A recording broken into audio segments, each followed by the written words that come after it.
நமஸ்காரம். எல்லாரும் குச்சேலர் கதை கேள்விப்பட்டிருக்கிறோம். சுதாமா என்றவருக்கு பெயர். கண்ணனும் அவரும் சாந்தீபனி இடத்தில் குருவினிடத்தே ஒன்றாக பாடம் படித்தனர். பின்னர் பிரிந்து விட்டனர். அவர் ஏழையாக இருந்தார், கண்ணன் மன்னனாகிவிட்டார். அவர் கண்ணனை சந்திப்பதற்காக துவாரகைக்கு வந்தார். இருவரும் அவ்வளவு நேரம் பேசிக் கொண்டிருந்தார்கள். சந்தோஷம். விடை பெற்றுக் கொண்டு புறப்பட்டார்.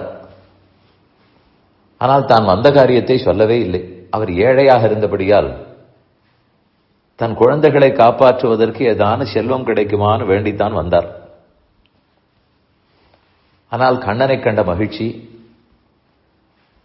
அவரிடத்தில் போய் இந்த தாழ்ந்த விஷயத்தை, உலக இன்பத்தை கேட்கலாமா என்று அவருடைய வைராக்கிய சிந்தனை, பற்றின்மை, மேலும் கண்ணனிடத்தில் இருந்த பக்தி கேட்க விடவில்லை. அதனால் அவர் கேட்கவில்லை. திரும்ப ஊருக்கு சென்றார். அங்கு சென்று பார்த்தால் ஆச்சரியம். அவருடைய வீடு, மனைவி, குழந்தைகள் எல்லாருமே செல்வந்தர்களாகிவிட்டனர். எல்லாமே செழிப்பாக இருந்தது. இருந்தாலும் கடைசி காலம் வரை அவர்களோடே இருந்தார். தான் அந்த செல்வத்தில் அனுபவிக்கவில்லை. அப்படியே சிறப்பான முக்தி பதவியை அடைந்தார். இதுதான் குச்சேலரின் கதை. எல்லாரும் அறிவோம். இப்போ கேள்வி என்னவென்றால் கொஞ்சம் குழப்பம். அவர் ஏழையானபடியாலே அவருக்கு பணம் கிடைத்ததா, அல்லது அவர் கேட்காதபடியாலே அவருக்கு பணம் கிடைத்ததா, அல்லது அவருடைய பக்தியாலே அவருக்கு பணம் கிடைத்ததா? இதில் எந்த ஒன்றை தனித்து சொன்னாலும் பொருந்தாது. ஏழையானபடியாலே கிடைத்தது என்று சொல்லிவிட்டால்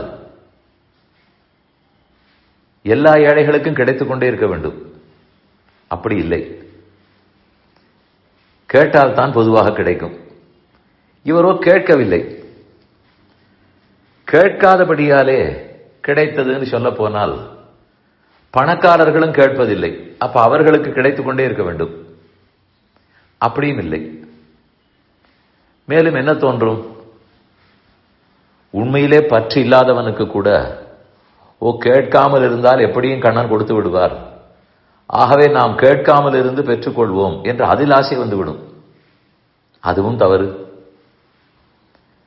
சரி, பக்தன் அதனால் கிடைத்ததென்றால் பணம் பெறுவதற்கா பக்தன்? பக்தர்களுக்கெல்லாம் பணம் கிடைக்கும், இது கொஞ்சம் கூட பொருந்தாது. பக்தர்களுக்கு முக்தி கிடைக்கும் என்பது நியாயம். ஆகவே இந்த மூன்றுக்குள் எந்த ஒன்றை தனித்து சொன்னாலும் அது பொருந்தாமை. அதில் தான் முடியும். ஏழையானபடியாலே என்றோ, கேட்காதபடியாலே என்றோ, பக்தனானபடியாலே என்றோ பொருந்தாது. பின் என்ன பொருள்? அவர் வரும்போது உள்ளத்தில் அந்த ஆசை இருந்தது உண்மை. கேட்கத்தான் வந்தார். அவருக்கு முழு மனது இல்லாவிட்டாலும் அவர் மனைவி சொல்ல சரி கேட்போம் என்கிற எண்ணத்தோடு தான் வந்தார்.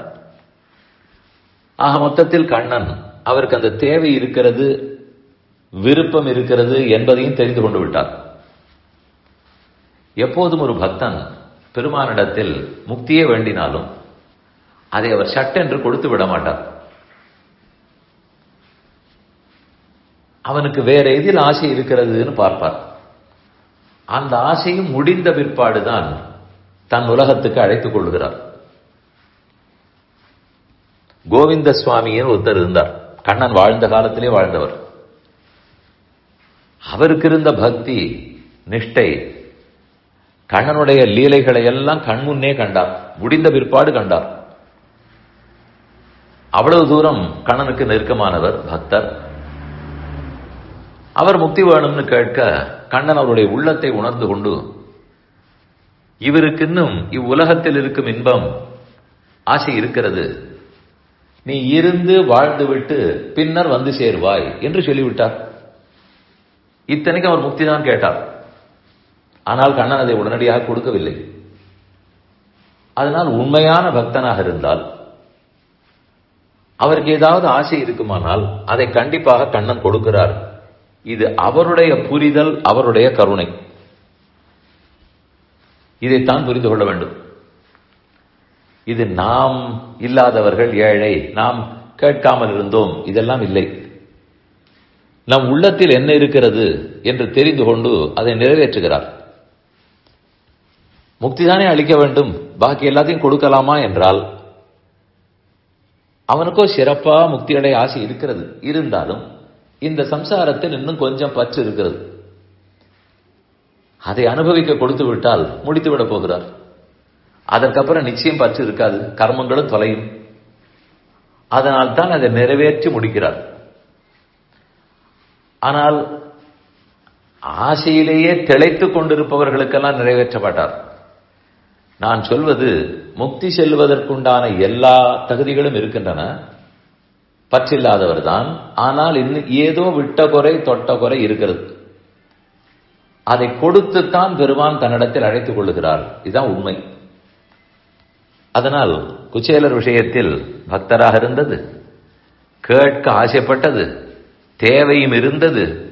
இது எல்லாவற்றுக்கு மேலே எது உண்மை காரணம்? இவர் உள்ளத்தை படிக்கும் கண்ணனின் கருணை, அதை கொடுத்து நிறைவேற்றும் அவருடைய வள்ளல் தன்மை. அதனால் கிடைத்தது.